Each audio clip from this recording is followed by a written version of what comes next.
سورہ البقرہ کی آیت نمبر 188 اور 189 کے حوالے سے ہم انشاءاللہ گفتگو کریں گے۔ اللہ پاک نے ارشاد فرمایا وَلَا تَأْكُلُوا أَمْوَالَكُمْ بَيْنَكُمْ بِالْبَاطِلِ، اے لوگو آپس میں ایک دوسرے کے مال کو ناجائز طریقے سے نہ کھایا کرو، یعنی باہمی جو ہمارا ایک دوسرے کے ساتھ مال کا تبادلہ ہے وہ جائز طریقے سے، یعنی کوئی کاروباری شکل ہے، کوئی لین دین ہے جس میں رضامندی کے ساتھ ہم پیسہ دے رہے ہیں یا لے رہے ہیں، اس طریقے سے تو تم پیسوں کا تبادلہ کر سکتے ہو۔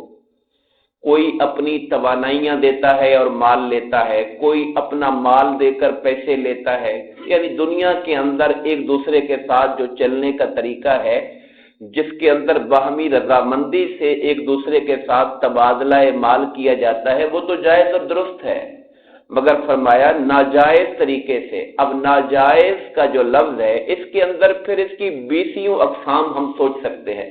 چوری کر کے کسی کا مال لے لیا، ڈاکہ مار کے کسی کا مال لے لیا، ہم نے کسی کا مال غصب کر لیا، کسی سے مزدوری کروائی اس کو مزدوری ہم نے نہیں دی، کسی سے ہم نے چیز لی اس کے پیسے پورے ہم نے نہیں دیے، یہ سارے کے ساری وہ چیزیں ہیں جو باطل طریقے سے اور ناجائز طریقے کہلاتے ہیں۔ اس کے اندر بہت سی اقسام ہیں، ناجائز منافع خوری ہے، ملاوٹ ہے، یعنی چیز اصل چیز ہوتی تو وہ اتنے کی ہوتی، ہم نے ملاوٹ کر کے اس کے ریٹ کو بڑھا دیا، اس کے وزن کو بڑھا دیا، تو یہ ساری کی ساری شکلیں جس میں دوسرے فریق کی کبھی رضامندی حاصل نہیں ہوتی، وہ مال کبھی انسان کے لیے جائز نہیں ہوتا، وہ حرام ہوتا ہے۔ وَتُدْلُوا بِهَا إِلَى الْحُكَّامِ، اور نہ ہی اپنے مال کو حاکموں تک پہنچاؤ رشوت کے طور پر، لِتَأْكُلُوا فَرِيقًا مِّنْ أَمْوَالِ النَّاسِ، تاکہ تم لوگوں کے مالوں میں سے کسی کا کچھ مال کھا لو، یعنی کسی کا حق مارنے کے لیے تم اپنی طاقت اور اپنے پیسے کا استعمال کرو تاکہ دوسرے کا حق تمہیں مل جائے۔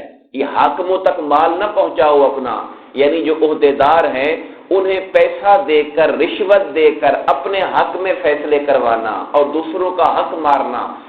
اپنا حق لینے کے لیے اگر پیسہ دینا پڑے اس کا معاملہ اور ہوتا ہے، یعنی میرا ہی حق تھا جو مجھے نہیں مل رہا اور اس کے لیے کوئی مجھ سے پیسہ مانگ رہا ہے تو وہ معاملہ اور ہے۔ بعض علماء نے تو اسے رشوت نہیں گردانا، حرام نہیں گردانا، لینے والے کے لیے حرام گردانا، دینے والا مجبور ہے چونکہ وہ اس کا اپنا حق اسے نہیں مل رہا ہے، یہ معاملہ اور طرح کا ہے۔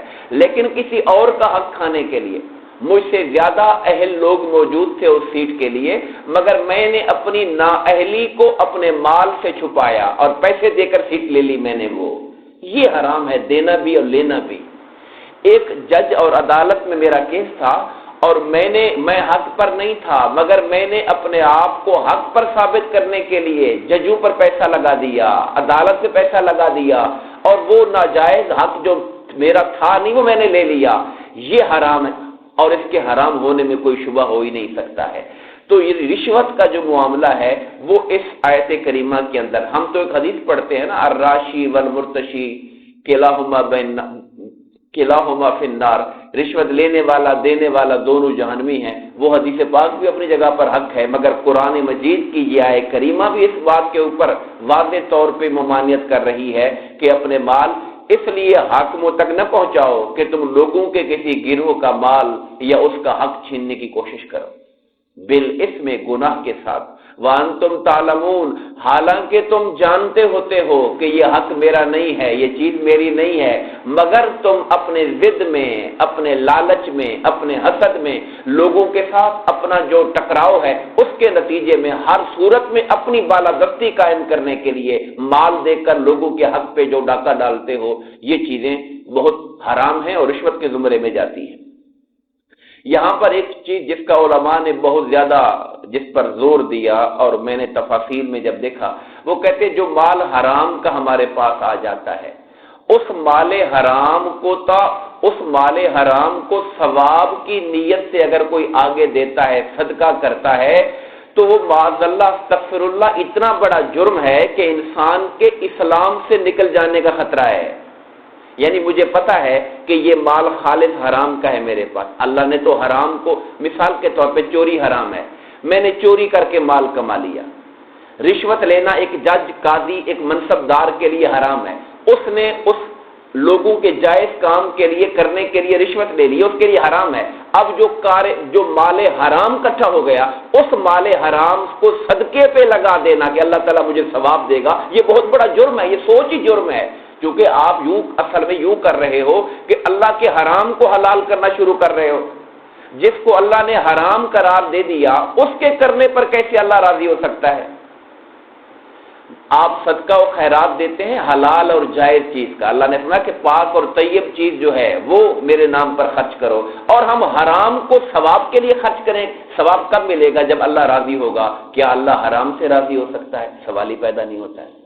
اب ایسے مال سے کیسے جان چھڑائی جائے؟ اگر حرام آ چکا ہے ہمارے پاس تو علماء کہتے ہیں اگر معلوم ہو کہ کس کا آیا ہے تو اسے واپس کیا جائے، اور اس کا اگر وہ مر چکا ہے تو اس کے ورثہ کو واپس کیا جائے. اگر ورثہ کا بھی معلوم نہیں تو اس بندے کا اگر معلوم ہے کہ یہ فلاں کا حق ہے تو اس کی جانب سے صدقہ کیا جائے کہ یا اللہ اس کو ثواب ملے کہ یہ مال اس کا تھا، میرے پاس ناجائز طریقے سے آ گیا، میں اس پر معافی مانگتا ہوں، اس کا ثواب اس کو دے، چونکہ نہ وہ بندہ مجھے مل رہا ہے نہ اس کے ورثہ مجھے مل رہے ہیں.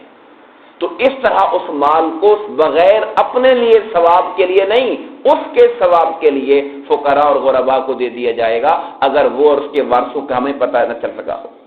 اس کے بعد اگلی آیت نے فرمایا یسألونک عن الأہلہ، بالکل نیا موضوع، نیا رکوع شروع ہو گیا کہ لوگ آپ سے چاند کے بارے میں پوچھتے ہیں. اہلہ جمع ہے ہلال کی، اور ہلال کہتے ہیں پہلی رات کے چاندوں کو، چھوٹے چاند جو نظر آتے ہیں. یسألونک عن الأہلہ، لوگ آپ سے پوچھتے ہیں کہ یہ چاند کیا ہوتے ہیں، کیسے گھٹتے ہیں بڑھتے ہیں. یعنی اب سوال کرنے والا جو سوال پوچھ رہا تھا اس کو تو شاید دیکھ کر تعجب ہوتا تھا کہ یہ چھوٹا باریک سا نکلتا ہے، پھر یہ بڑا ہونا شروع کر دیتا ہے، پھر یہ ماہ تمام بدر بن جاتا ہے، 14ویں کے چاند کو بدر کہتے ہیں، اور پھر یہ گھٹنا شروع ہو جاتا ہے اور پھر بالکل جھڑ جاتا ہے. آج کل تو ہمارا ایک طالب علم سائنس کا بھی اس کو جانتا ہے کہ یہ حرکت ہے زمین کی، چاند کی، اس کے سامنے زمین آ جاتی ہے تو اس کی روشنی پڑنا ختم ہو جاتی ہے. تو آج کل کا سائنس کا طالب علم جانتا ہے، مگر اس زمانے میں جب سائنس نہیں تھی تو لوگ ان باتوں کو نہیں جانتے تھے. مگر اللہ پاک نے جو جواب دیا وہ جواب یہ نہیں دیا کہ یہ کیوں گھٹتا ہے کیوں بڑھتا ہے، یہ جواب نہیں دیا. کہا قل ہی مواقیت للناس والحج، اے حبیب آپ ان سے کہیے اس کو چھوڑو، اس بات کو گھٹتا بڑھتا کیوں ہے، یہ پوچھو کہ اللہ نے یہ چیز بنائی کیوں ہے، اس کا فائدہ کیا ہے ہمارے لیے. کہا یہ لوگوں کے لیے وقت اور حج کے لیے اوقات کا پتہ دیتا ہے. ہماری کتنی عبادات ہیں جو ہم چاند سے دیکھتے ہیں. ماہ رمضان کے روزے رکھنے ہیں، ہم چاند کو دیکھ رہے ہوتے ہیں، چاند نکلا کہ نہیں نکلا. عید کرنی ہے، روزے 29 ہوں گے کہ 30 ہوں گے، ہم چاند کی طرف نگاہ کر رہے ہوتے ہیں. عید قربان ہے، ہم چاند کو حج کے لیے چاند کو دیکھ رہے ہوتے ہیں. کہا یہ لوگوں کے لیے وقت کا ایک نظام ہے. اور یاد رکھیے بعض لوگ سمجھتے ہیں کہ صرف قمری سال ہی اسلام کا سال ہوتا ہے، شمسی اسلام کا نہیں ہے، یہ کسی اور قوم کا عیسائیوں کا. ایسا بھی نہیں ہے. سورج بھی اللہ نے پیدا کیا، چاند بھی اللہ نے پیدا کیا ہوا ہے. تو ہماری کئی چیزیں وہ ہیں جو سورج کے نظام سے بھی چل رہی ہوتی ہیں. ہم نمازیں پڑھتے ہیں سورج کو دیکھ کر. ہماری جو نمازیں ہیں، اچھا ابھی ٹائم فجر کا ہے یا نہیں، باہر سورج کو دیکھو، سورج نکل آیا ہے تو ٹائم ختم ہو چکا ہے. سورج عین سر پہ چڑھ گیا ہے، جھکنے لگا ہے تو ظہر کا ٹائم شروع ہو گیا ہے. سورج اپنے اصل سائے سے 2 گنا بڑھ گیا ہے تو پھر آپ دیکھیے کہ آپ کا وقت اثر شروع ہو گیا ہے، اور آگے چل کے مغرب غروب ہو گیا ہے تو مغرب کا ٹائم شروع ہو گیا ہے. تو سارا ہماری کئی باتیں چاند کے ساتھ ہیں، کئی باتیں سورج کے ساتھ ہیں. تو چاند بھی اللہ نے بنایا، سورج بھی اللہ نے بنایا، قمری سال بھی ہمارا ہے، شمسی سال بھی ہمارا ہے، اللہ ہی کے بنائے ہوئے ہیں دونوں. وَلَيْسَ الْبِرَّ بِأَن تَأْتُوا الْبُيُوتَ مِن ظُهُورِهَا، یہ کوئی نیکی نہیں ہے کہ تم گھروں میں ان کے پیچھے سے داخل ہو دیواریں پھلانگ کے.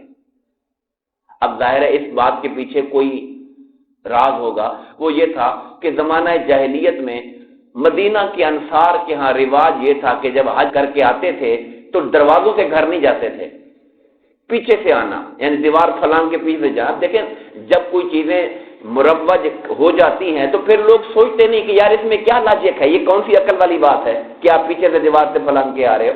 مگر جب چیزیں چل پڑتی ہیں پھر لوگ سوچتے نہیں ہیں. اسلام آنے کے بعد جب مسلمان ہوئے انصار میں سے کچھ لوگ شروع میں بھی آگا شاید تشریف لائے تھے کہ نہیں لائے تھے، تو کوئی انصاری حج کر کے آیا تو اپنے دروازے سے گھر گیا، لوگوں نے لان تان شروع کر دی، وہ دیکھو بھئی یہ دروازے سے جا رہا ہے حاجی ہے، حج کر کے اس کو پیچھے سے آنا چاہیے تھا۔